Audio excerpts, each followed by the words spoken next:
Assalomu alaykum do'stlar. Iltimos, ushbu video keng tarqalishi va boshqalar ham manfaatdor bo'lishlari uchun bor yo'g'i bir dona like bosib o'z hissangizni qo'shishni unutmang. Like shunchaki videoni keng tarqalishiga, ya'ni rekomendatsiyaga chiqishiga yordam beradi. Shuning uchun qo'llab-quvvatlashni unutmang. Zero yaxshilikni tarqatgan, uni qilgan bilan barobardir. Barchangizdan Alloh rozi bo'lsin.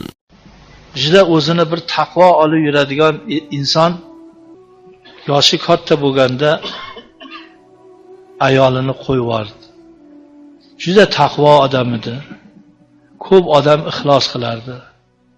Nimaga ayolingizni qo'yib yubordingiz desam, ikkita qizi katta bo'lib qoldi, uni ham uzatish bo'ynimga kelib qoladi, shuning uchun qutulib qo'ya qolaydi dedi. Shu bir odam muzni yutib yuboradi ichiga. Shu bir muz ichga kirib ketganday bo'ldi-da, hali odamning yuziga qarasam, xuddi bir shox o'sib chiqayotganday. Shaytonning shoxi. Yoshligida bolalari kichikligida olib 15 yil, 16 yil xotin qilib, qizlarni uzatadigan paytda qo'yib yuborib, undan qochilishni o'ylagan odamda iymon bormi?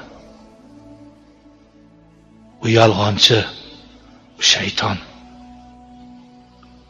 Yetim qizlardan qochyapti.